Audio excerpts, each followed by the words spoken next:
Good morning, and thank you for joining us here at the Philanthropy Roundtable.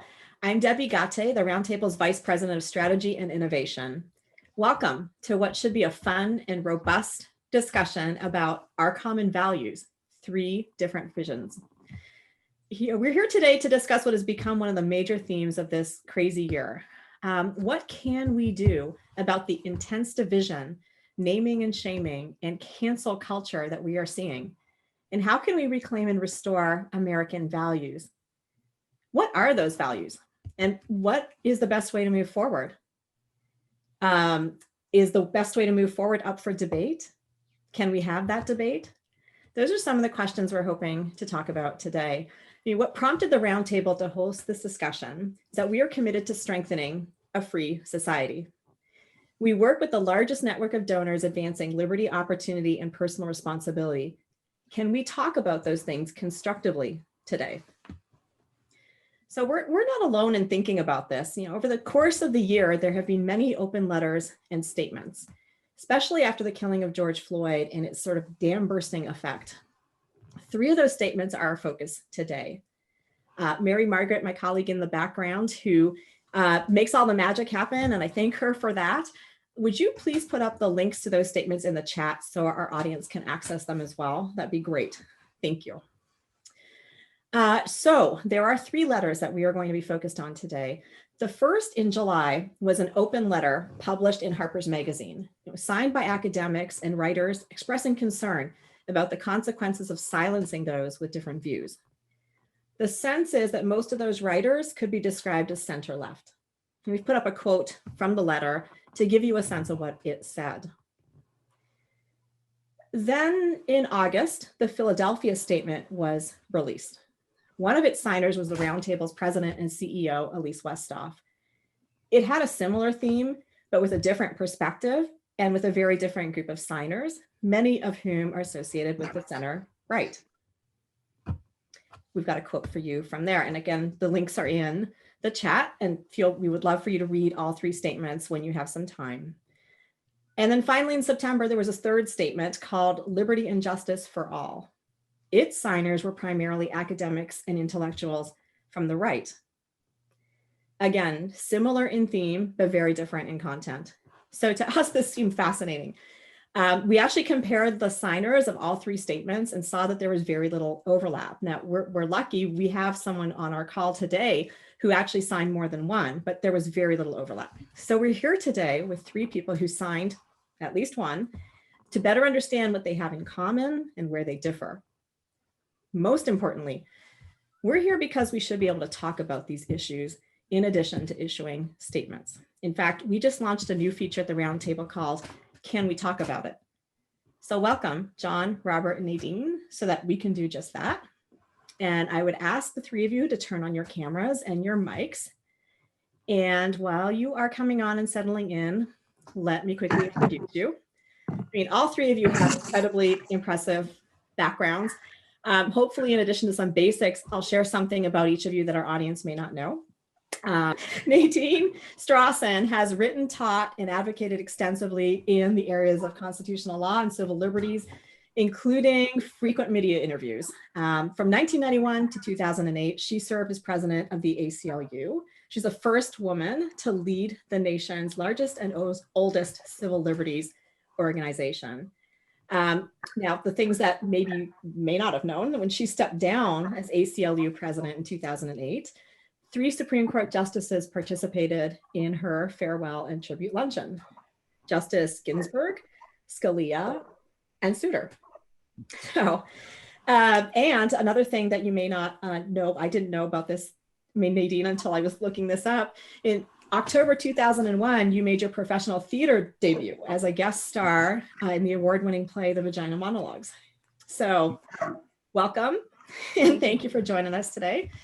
Robert Shibley. Robert, hi, Robert. Robert is the Foundation for Individual Rights in Education's executive director. He has aided students and faculty members at hundreds of colleges and universities, personally traveled to dozens of campuses to educate students, faculty, administrators about First Amendment issues. free speech advocate, and this is the part I didn't know about you, a free speech activist who himself faced campus censorship. Talk about getting motivated. Robert's writing has appeared in many national publications, and he's appeared on many national and international television and radio programs. Welcome, Robert. Thank you. And finally, we have with us John McWhorter. Hi, John. Hi, Debbie. So John is an associate professor of English and comparative literature at Columbia University with a PhD in linguistics from Stanford. And John, this is the course of yours that I did not really know about, but it's fascinating and I wish I could take it. One example of what you've taught, a course on language contact, which focused specifically on the mixture of language in North America and studied the development of creoles, pidgins, coins, vehicular languages, and non-standard dialects. And that seminar considered perceived legitimacy of languages and the standing of language mixtures in media and education. Sounds fascinating. Professor McWhorter is an author of more than a dozen books and regularly contributes to newspapers and magazines, including the New Republic and the Atlantic. So we have with us three very accomplished and outspoken people. We have these three statements that we saw come out over the summer, and each one of you was involved in at least one. Let's talk about those statements. And I want to start with what each of you thinks is the essential message of the statement that you signed. Nadine, why don't I start with you? Because you signed the Harper's letter, which was first. What was the essential message? Thank you so much, Debbie, to you and the Roundtable for sponsoring this event. And I'm honored to share the platform with Robert and John, whose work I deeply admire and appreciate. So, Debbie, interestingly enough, you and I picked the same central passage from the Harper's letter. For me, the single most important point, which was clearly implicit throughout the entire statement, starting with its title, is most explicitly set out in that paragraph that you highlighted. And in particular, one sentence, which I will quote midway through that paragraph. We refuse any false choice between justice and freedom, which cannot exist without each other. And among other reasons for that conclusion, as that paragraph stated slightly earlier, the restriction on debate, whether by a repressive government or an intolerant society, invariably hurts those who lack power. Now, my passionate commitment throughout my crusading decades as a human rights advocate is that freedom of speech and equal justice for all under the law are absolutely inextricably intertwined. We cannot have one without the other. And part of the reason why I was driven several years ago to write a book opposing censorship of hate speech is precisely because of my concern that we are never going to effectively oppose hateful acts and attitudes, discriminatory ideas and actions, unless we have the most robust free speech. So that's what really attracted me to the Harper's statement. I will say that one thing that it stressed, I think, is, by my reading, also stressed in the other two statements, and it was already alluded to in that sentence that I just read, referring to restriction of debate by an intolerant society. All three statements recognize that no matter how strongly the law may protect freedom of speech and academic and intellectual freedom, that is not enough. We have a repressive culture, and all of us who oppose that and who support free speech have a personal responsibility to speak out strongly and consistently every time the norms of free speech and open inquiry are violated, including when it's our team that's doing so in terms of either partisan politics or ideology. So that message was repeated a couple of times in the Harper's statement. In fact, it was the very last sentence. If we won't defend the very thing on which our work depends as academics and writers and so forth, we shouldn't expect the public or the state to defend it for us. So it's on us. And again, that I saw in the other statements as well. Thank you, Nadine. That's interesting that we went to the same essential part of the statement. Thank you. John, you signed Harper's, which Nadine just spoke about. You also signed the Liberty and Justice for All statement. For that second statement, Liberty and Justice for All, what was the essential message from your perspective in that statement? Well, I think that the central message of the statement was that, in general, we have to have a society where people can express views that even might rub other people the wrong way, that is one aspect of what liberty is. And that in seeking what we might call justice, and in doing that, we're always in a rehearsal, and we have to assume that things are never going to be perfect, that there has to be room for a certain kind of exploration that involves clashing opinions and roughly seeing over a long period of time how the cards fall, where things lie afterward. And I think intellectually we know this because this is how human history has happened, and we can watch social and intellectual history, if we will, developing, becoming more advanced, coming to a place that all of us of whatever political stripe would find a useful and beneficial place if we have even an elementary sense of history.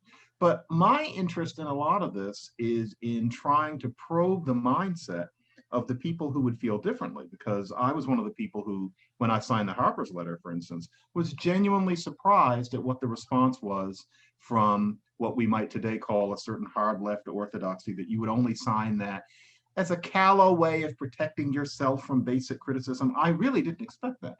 And I think that rather than receiving that sort of thing as people being quote unquote crazy or getting angry, it's really important to think, if we're trying to make progress in what we're saying about freedom of speech, and understanding what the other side thinks. And for them, let's face it, words like justice and liberty and freedom don't smell good anymore. They don't mean to this group what they mean to us. And I don't mean that the other group are freakish people. I don't mean that they're ideologues bent on some sort of self-centered destruction. It's not that. They see themselves as angels. But for them, when we talk about liberty and freedom, what they think of is repressive, white, ignorant people using those words in order to keep other people in line.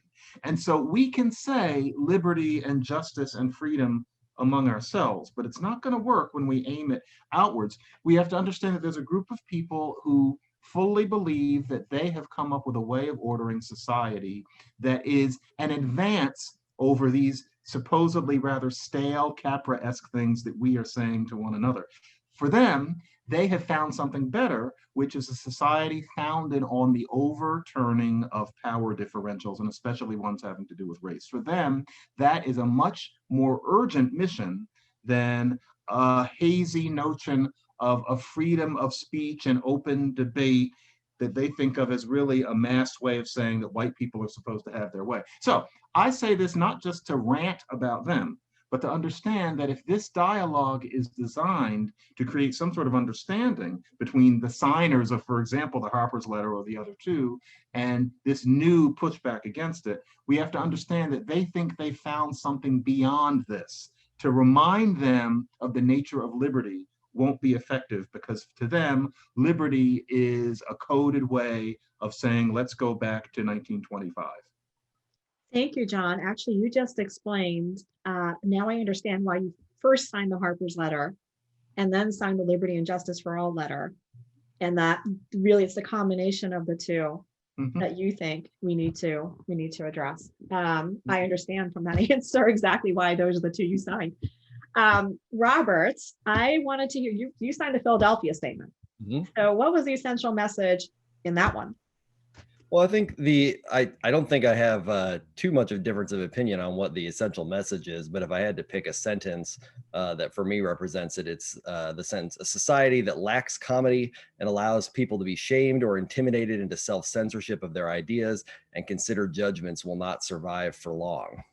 One of the, working in the campus field as I have for 17 years now, one of the things that has struck me as being very destructive is the pressure that comes from many people on campus, most primarily administrators, particularly at first, but now also a groundswell, I think, from below, that there is sort of one overarching story or way of living that needs to be told, and that continually founders on the reality of the diversity that is actually not just our nation, which is the most diverse big nation I think that there is, but also on campuses, many international students and the way that they're used to living, the way they conduct their life.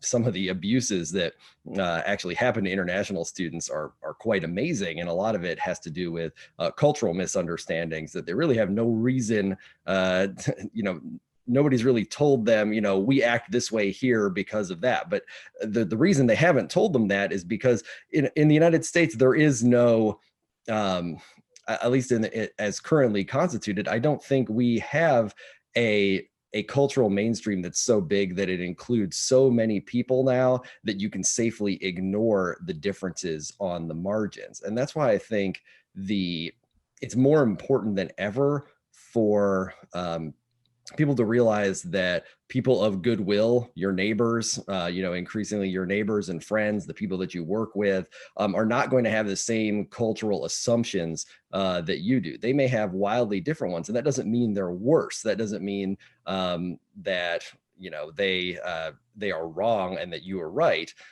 There needs to be some awareness that people are just different, that they live differently, and if we have a big, diverse, representative democracy, those are going to be reflected and they're going to be communicated.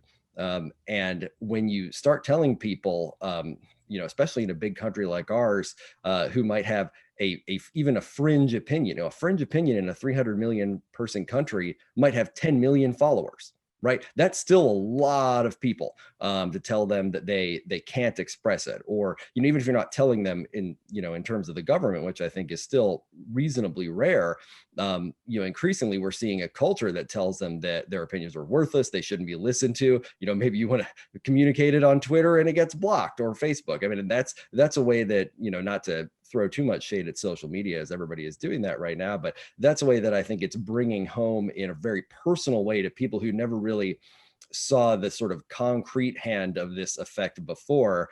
They might tweet something and now it's actually aimed at them individually, rather than this sort of more nebulous cultural pressure that just makes them feel like they can't express it. I think both of those are destructive, but I think people are becoming increasingly aware of the destructive nature of it because it's being brought home to them on a much more individual level. And so it's more important than ever that we do not, jettison the values that John is talking about here, the values of liberty and that sort of thing, because they are the ones that allow us to have this kind of society that we presumably intend to have. And I think the only way that the United States will work, it doesn't mean it's the only way a society can work. Obviously other societies work with very different values, but I think it is the only way the United States can work and be recognizable.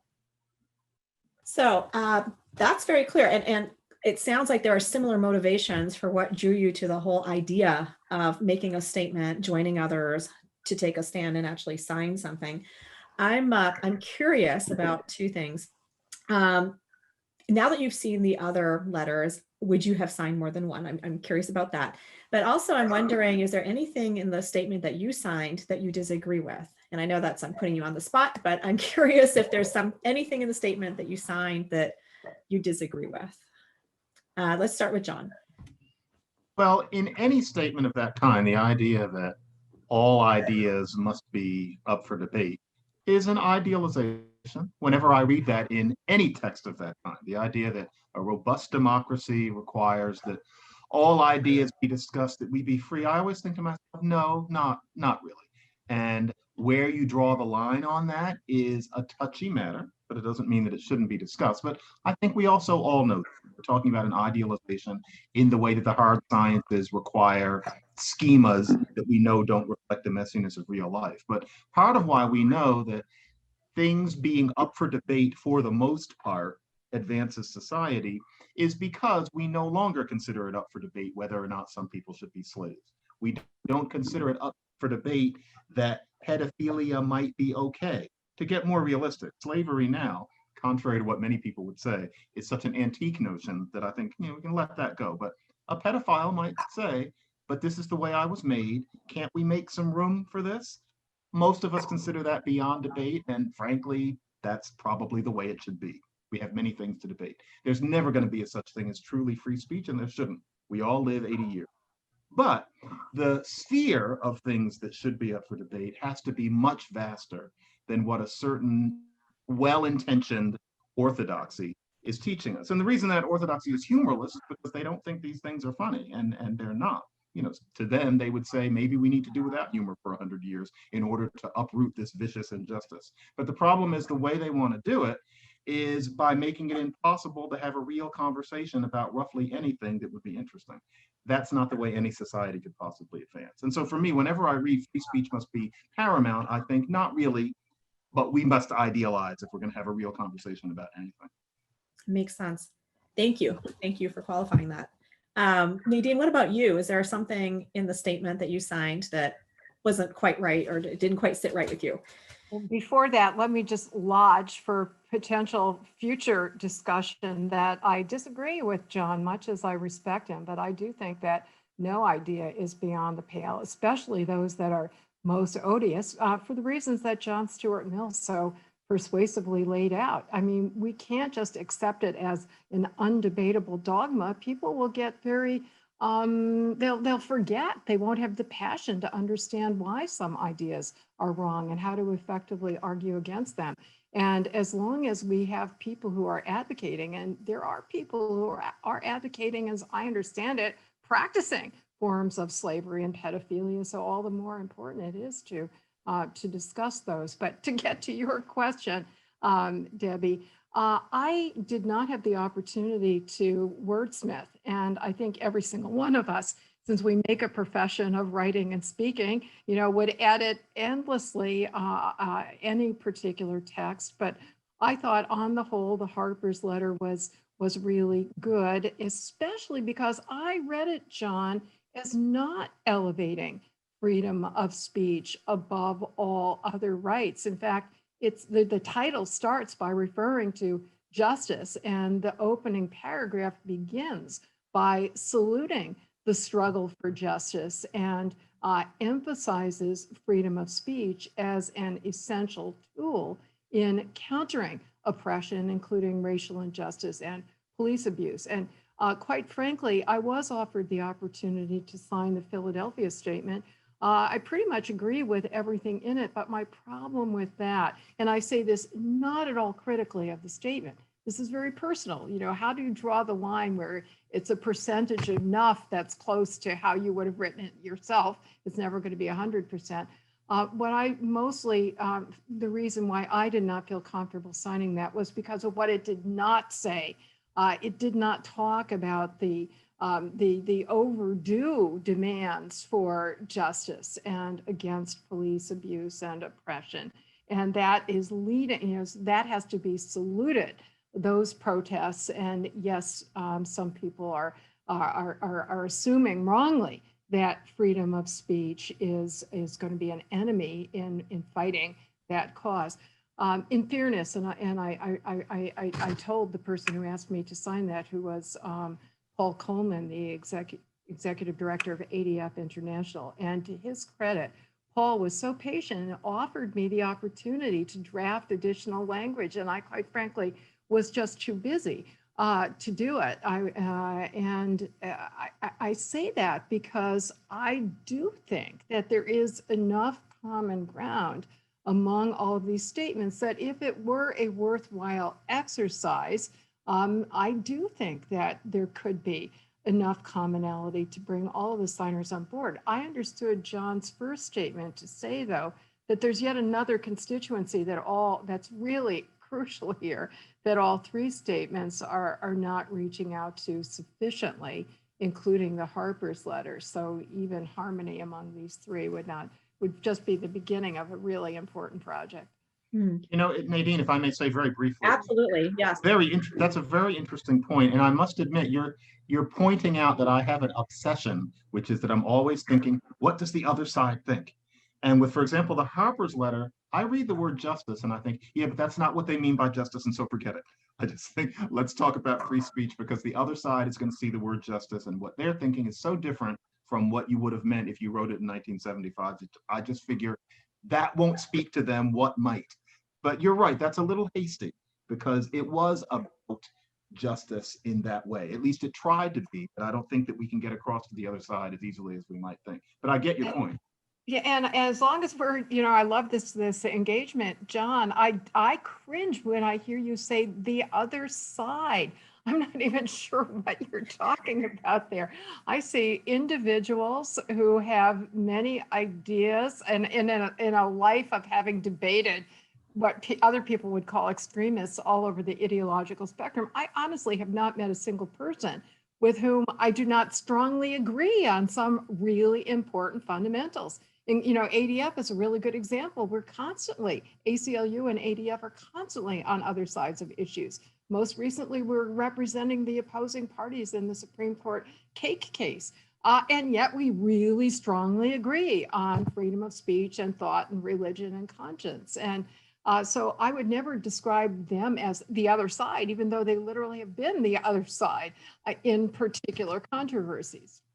Let's put a pin in that one, because I do want to come back to this whole idea. But I'm sitting here smiling because this is exactly why we wanted to have this conversation. We can start with something where we are expressing commitment to common values, but then as we go to actually live out those values and put them into practice and try to apply the principles, it becomes harder. So this is exactly the discussion that we were hoping we would have today. So excellent. Robert, yeah, let's not forget about the Philadelphia Statement. So Nadine explained a little bit about her experience with the Philadelphia Statement and how far down the process she got with it, but you signed it. So I did. yeah. I don't think that there's anything in the statement I don't agree with. I think having seen the statement, the liberty and justice for all statement, I probably would have signed that too had I been asked. So I don't really see anything in there that struck a false note. With regard to the Philadelphia Statement, I know that it actually was in the works, because I talked to the folks on this back in at least 2019. It had been in the works for some time, so I think that part of the goal there was to create sort of a more, not timeless statement, but one that was, less driven by current events, because at the time, the current events that it got applied to were not the current events that, the original conception of the Philadelphia Statement was meant to do, although, it certainly ended up being very topical. With regard, the substance of the Harper's letter, I think, we were really glad to see that come out at Fire as well. One reason that, I think that, I wouldn't have, and people at Fire wouldn't have signed the Harper's letter, is because it does have the sort of political, the more immediately political valence. It has a reference in there to Donald Trump being a threat to democracy and that sort of thing.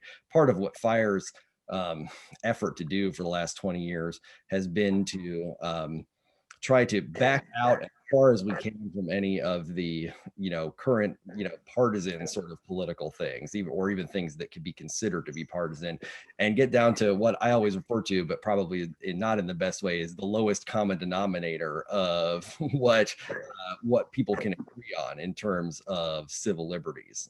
So I think in many ways the Philadelphia Statement is maybe the most modest of the three in terms of its listing of the things that should happen. Obviously that could be debated, but I think it's more of a statement of principle than it is an immediate application kind of statement. And as someone who's been in Fire for so long, that's the kind of thing that we're more comfortable with, because we see it as a big part, and I see it as a big part of what I do, to try not to alienate people. And again, like John was saying, like, look at how is the other side going to read this? A lot of people, they'll see the Donald Trump thing and turn off immediately. At the same time, I think having things in there and And like Nadine was saying, showing that you have concern, there is a strength as well to showing that you have concern for what's going on and for the other side, however defines opinions, that I think you forgo when you go for the lowest common denominator kind of approach. But it really is a trade-off, and I think it's hard to do. I think it may be impossible to do both. Actually, I think it would be very tough to get. If you're a Trump supporter, probably not going to sign the Harper's letter, even if you agree with every single other thing in there. That was if I could have made one edit, it would have been precisely that reference. But that's probably also what attracted a lot of the people to be willing to sign it, because it's a signaling effort there, and we think about virtue signaling, and you can deride it that way, but there's also a signaling effect there that these are people who share a lot of your views, and maybe you should be brought along with that, and so that is important. This actually is, yes, I mean, I would love to talk a little bit more about this, because not everybody in our audience has probably had a chance to read the letters thoroughly. We've given them the links, and I'm sure they will after the conversation. But there are some interesting things in the wording that tie to this whole idea of other side, and what it is that we are calling out as a cultural phenomenon. I noticed some language in each of the letters that I thought, I paused. I thought, is this language an example of the kind of thing that we actually want to avoid? And to make it easier to understand what I'm talking about, I'm just going to talk a little bit about what's in the letter. So the Harper's letter, and Robert, you brought this up. It's primarily signed by letters and professors who identify as being ideologically left. It refers to, and this is a quote, right-wing demagogues, and describes a needed reckoning when it comes to racial and social justice. And there are a couple of places where they talk about the right wing. The Philadelphia statement is signed mainly by those who identify the center right, and it refers to American traditions, and using examples of actions taken by progressive groups, primarily, for example, hate group labeling, right? So there's some signaling there as well. And then Liberty and Justice for All, signed primarily, I think, by academics and intellectuals on the right, just scanning the list. And in there, they're talking about those who seek to destroy American institutions are animated by contempt and despair. And so you have this strong language, or you have language in all three statements that does do some virtue signaling. First of all, is this fair to point out that there is language like this in every statement? Was there a desire to make these statements something that would appeal more broadly? I think we were starting to talk about this. Or was there a lot of trade-off between who we wanted to get signed on it versus who it was going to appeal to? And I'd love to hear your thoughts, given the language that ends up being in all those statements. And Nadine, I'll start with you. As I say, with respect to the statement I signed, I had no opportunity. I was told at the beginning, and I understood that I wasn't told I couldn't make suggestions, but I was pretty much told that it was out of the power of any individual. And I assumed that there was a strategic judgment being made. What are your goals overall? Who is your audience overall? And different individuals might strike the balance differently. That said, I strive for intellectual humility for good reason. I've been shown to be wrong and to learn from other people, including about language. And I think, one of the positive developments that's been occurring is all of us are appropriately more sensitive about certain language choices than we might have been in the past.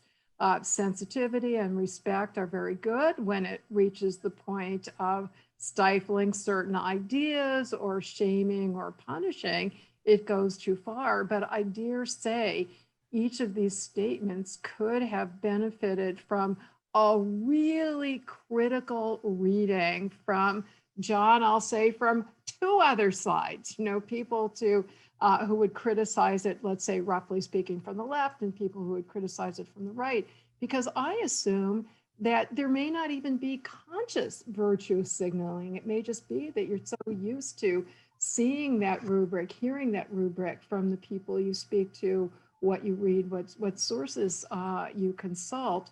that I ask this of my students, by the way, every semester. I say I strive for neutral language, but I know that there may be some oversights, and please, I give them an anonymous way. They can offer suggestions for how language can be more self-consciously respectful and inclusive.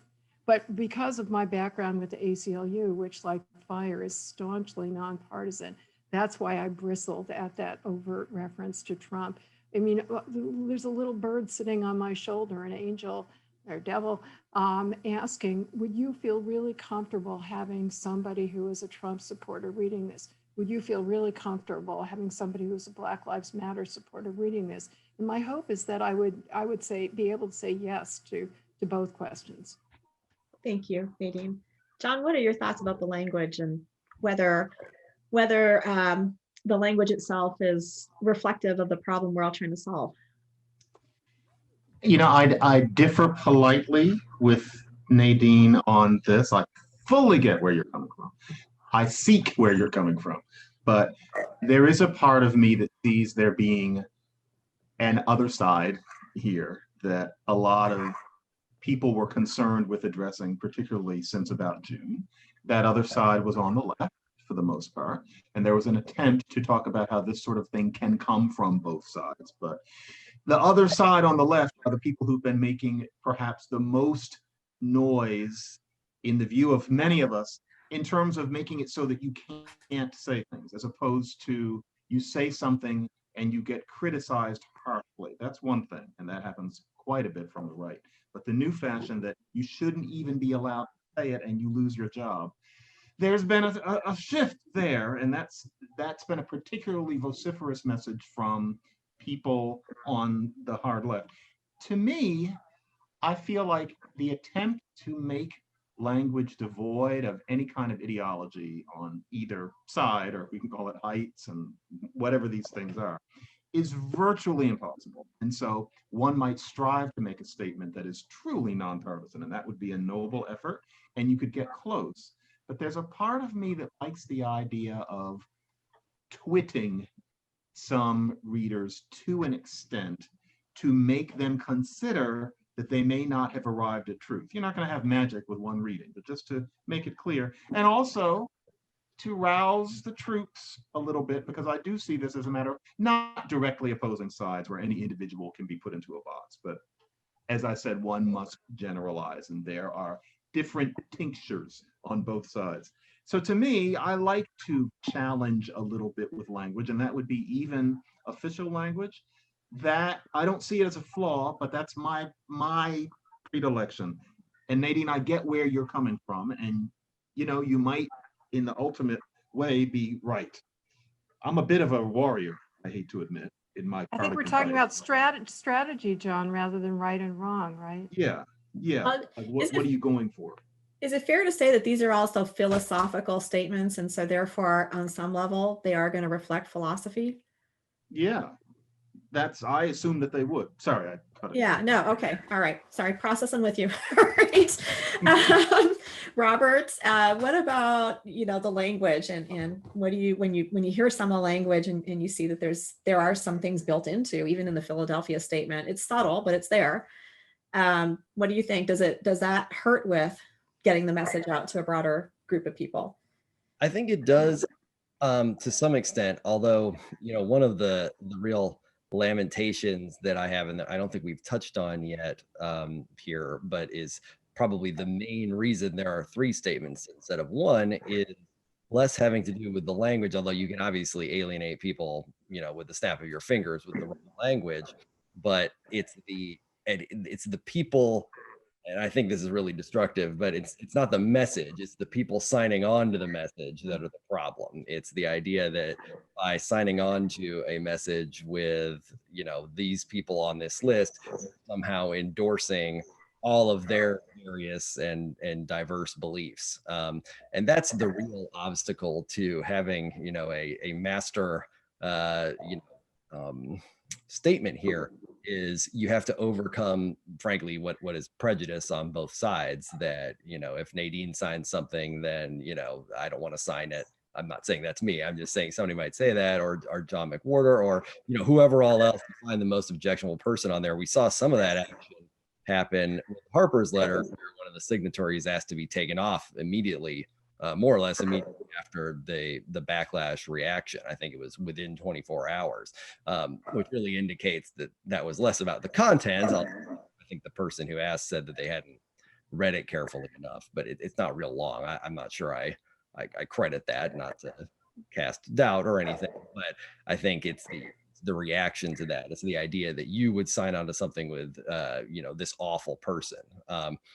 Fire runs into that a lot when we are doing, legislative stuff or outreach to either administration, in parts of, our lobbying stuff, particularly, having to do with Title IX, not to get into a whole different can of worms here, but, one of the important things that we had to do was overcome the presumption on the part of people that, even if the Trump administration was doing this, more due process for those accused of sexual misconduct on campus might still be a good idea. And that is a huge psychological barrier for people to pass. And I know it's an action, and it's a huge factor in these statements as well. Not only you're all teachers on some level, and I feel as we're going through this conversation, you're all discussing these concepts among yourselves, but we're all learning from your discussion, and thank you for the teaching. It's very much appreciated. So this is a more philosophical question, and it's just about the line between what is the difference between having open dialogue that can even be highly contentious and can get heated and can get, very animated. What's the difference between that and people using language to silence others? I'd like to. Yeah. If I could, Debbie, I actually wrote an entire essay about this last summer, which you were kind enough to say you would post a link. Yes, if our team could put that up in the chat, that'd be great. The American Council for Trustees and Alumni. I so strongly support the most robust, impolite, caustic, critical speech. I defend the right to call for somebody to be punished in the most atrocious way. I just exhort people not to do that. This is the difference between law and culture, right? I would absolutely oppose government punishing somebody who is calling for somebody to be canceled, to lose their job, to be dismissed from a university, etc. But I urge that we exercise our free speech rights, including of robust debate, not to do that, because certainly the end result, and I agree with John, I think the intent is not to prolong dialogue and discussion and debate and to open minds, but exactly the opposite, to shut it down, to drive out certain ideas altogether, and worse yet, to drive out certain people altogether, to deprive them of platforms and opportunities. And John alluded to one reaction to the Harper's letter that I found shocking as well, and that was that a lot of people thought that those of us who signed the letter were feeling sorry for ourselves, and they said, how, clearly you were secure, nobody's trying to cancel you. Well, not true. As it happened, somebody who signed the letter, there was an attempt to get that person fired.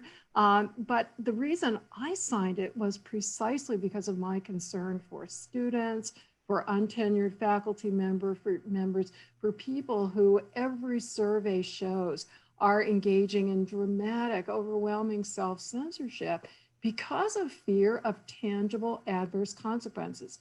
This summer, just about the time I was writing that essay, the Cato Institute, together with YouGov, came out with a survey that showed that 62% of people censored what they said about political issues, and it was complete for fear that they would lose a job or have some other tangible economic adverse consequence.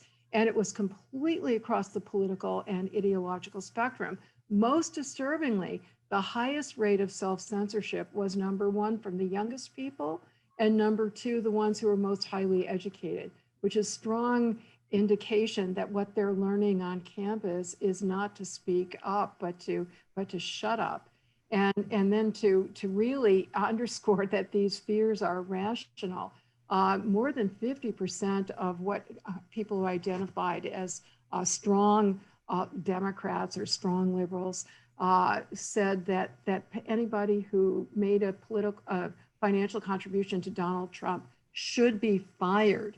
And 34% of strong conservatives, strong Republicans said anybody who made a political contribution to Joe Biden should be fired. So, I mean, there is reason to be fearful. And to me, that's the opposite of robust counter speech, which is prolonging discussion. This is aiming to shut it down. And this is the crucial thing about that, Yes. which is that there's been a mission creep where you can be roughly under 40 and not know that this isn't the way it's always been. And this is an argument that we can make about the left and the right.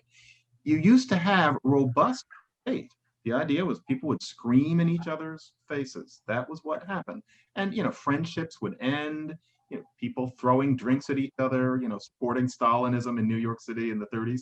That's the way it was. But the new idea is that not only are you disgusting for saying something, but you should be banned from polite society. And Nadine, I hate to talk about this other side again, but of course, I'm thinking about it. The other side now thinks that that's good. Like they'll read an article like the one that I wrote in the Atlantic this summer about the hundreds of, I don't want to start exaggerating that number, like people talk about how many words there are for snow in Inuit languages. It wasn't hundreds, it was like 200 people writing me about how afraid they are of their jobs under the new culture. The people on the other side think, yes, that's the way it should be. And I just find myself thinking of the difference between the year 2000 and now. And so I'm not talking about 1937, I'm talking about the year 2000. That was when I, quote unquote, came out as not thinking the way most educated Black people do. And I had some real questions about race-based affirmative action. I said, it's time. I said affirmative action on race made sense for a generation. I think it should be about class now. As you can imagine, at UC Berkeley, that was not exactly the most popular thing for someone to say. And I was endlessly harassed in various ways. People yelling at me on the street, calling my office phone, coming to the back of my classrooms and looking vaguely menacing. And these things didn't happen daily. But when I look back, I think, wow, people really despised me. That's the way it was. I get it. The thing is today, if that happened today, some 30-something Black professor at Berkeley says racial preferences are no longer what we need to do to create justice. And I was quite explicit. We need to make it based about socioeconomics. They would be calling for me to be fired. The idea would be this person shouldn't be allowed to represent academic culture at Berkeley. And you know what? I probably would lose my job. Back then, that was never on the table. The idea was we hate you. But it wasn't, let's try to make it so that he has to leave his office. Today, there'd be no question at all. And so that's the difference between then and now.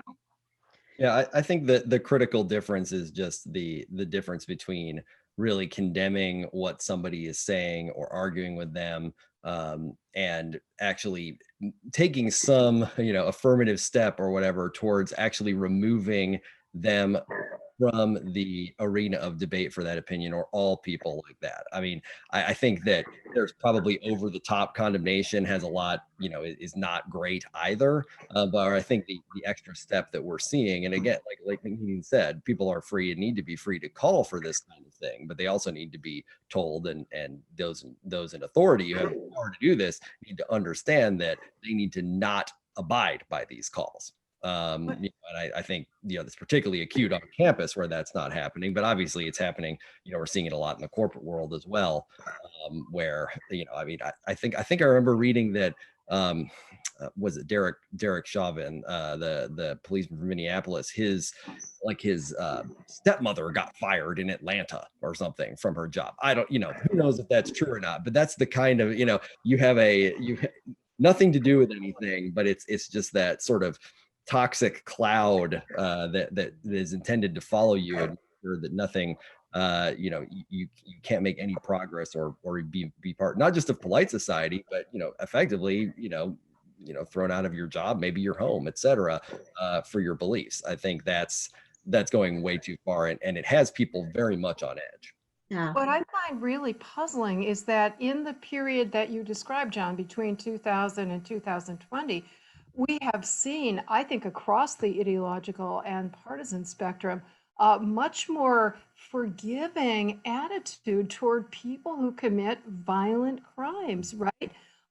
The opposition to overly harsh criminal justice penalties, the strong and growing support for restorative justice as an alternative, even for people who are convicted murderers. So why this disconnect? I mean, overly punitive, even of people who are merely insensitive or unaware, not intentionally doing anything to hurt somebody else's feelings, yet being condemned and not given a second chance, not approached with education, restorative attitude, but with, summary execution and exclusion, exile from society. I don't understand that Oh, discrepancy. I do. And Debbie, I'm not going to take up any time. yeah. Yeah. It's a religion. It's a religion. That's why I keep making this point that these people are under the influence of what an anthropologist would recognize as a new religion. Because otherwise, as you're saying, it doesn't make sense. It's incompatible with the way we have evolved on notions of justice and redemption over the past 20 years. It's because there has also evolved a religion. It's the funniest thing. None of us knew that in our lifetimes we were going to see a new branch of Christianity evolve. We're watching it happen. John, I know we could easily find it, but if you could post links to some of your writings about religion, that would be really I interesting. shall. Yes, Yes. we would love to have you add that. This is, yeah. Well, thank you for that clarifying. That was very clarifying in terms of what is the difference. And my very short takeaway from that is we went from dismantling or trying to demolish someone's arguments to demolishing people and trying to dismantle and destroy people. And yes, curious, very curious how we can have this sort of, we are having criminal justice reform and other positive things while we're having this cultural phenomenon parallel. Well, we, believe it or not, we are actually almost out of time, and I want to at least get a question in from the audience. They've been sending in lots of great questions. I'm glad we talked a little bit about campus, Robert, because there were people who are asking questions about campus. But here's one that I think is probably on the minds of a few people who are posting here. How does this conversation apply to practical issues such as getting our politicians to agree on solutions, like problems like COVID or immigration or taxation or healthcare? How do we take the philosophical and the discussion and debate around common values and get our politicians to do something? Who wants to start with that one? Well, for one thing, the idea cannot be that what the politicians need to do is create an America where nobody has any biases against groups of people and everybody sees all individuals in exactly the same way. Because that's a utopianism that Madison and Jefferson would never have recognized as what the goal of the polity is supposed to be. I think we need to think about things that happen in the real world on the ground within human lifetimes. And I think we need to get back to that as opposed to the idea that America needs to undergo a kind of EST program, because even if that was ever going to work, it would take a very long time. And the chances that anybody who had taken the pathway of becoming president would be terribly on board with that are infinitesimal. So I just think we need to be pragmatic. Thanks, John. Robert, what about you? How do we get the politicians to act? I think it's tough. The incentives are pointing right now in all the wrong direction for that. It's people complain and talk about political polarization. I think in some ways the fact that this country is so sort of balanced on the knife edge of 50-50 in all of these elections, in presidential elections particularly, but just generally speaking, that you can have so many close things makes that difficult because there's the incentive to join the team. It's kind of one of those game theory things where it makes more sense to stick hard to the team in that situation. So you'd almost have, interestingly, I think on some of these issues, you almost have more progress in it if one party or the other were in firmer control. of things, because that would eliminate the some of the incentives to behave the way they do. But I think politicians are acting, sort of in their rational interest in terms of being reelected right now.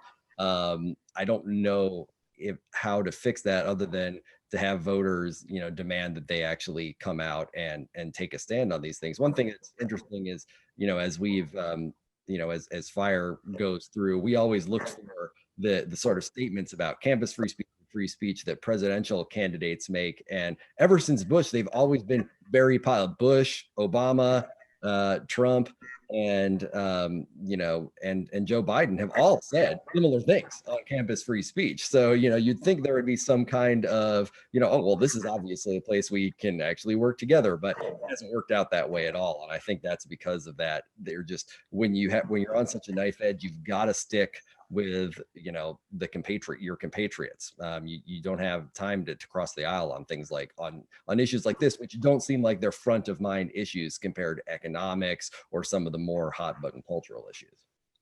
I think at the national level, there are such structural barriers that include gerrymandering. But to come up with something positive, I think the more local you get, the more you are trying to actually solve concrete, tangible problems that affect people's everyday lives, the more likely you are to get this kind of transpartisan cooperation. And I think that's certainly true at the local town level. I think it should be true at the campus level and certainly school district level as well. And there are a lot of really positive innovations that are taking place at those levels. Thank you. We're just about out of time. There were actually a number of people asking whether this is recorded and whether it will be available. Yes, it is being recorded. It will be available on our website very soon.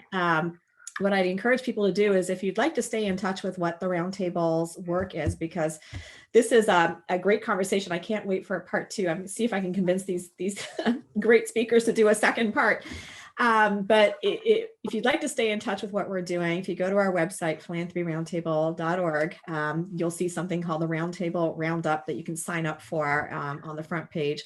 We will include the recording in that, and you'll also get notice of other events that we are doing. But thank you, John, Nadine, and Robert. Before we went live, I explained that when I saw the statements and saw how different the list of signers was, I really wanted to have this conversation, but it wasn't so easy to find people who would be willing to have it publicly.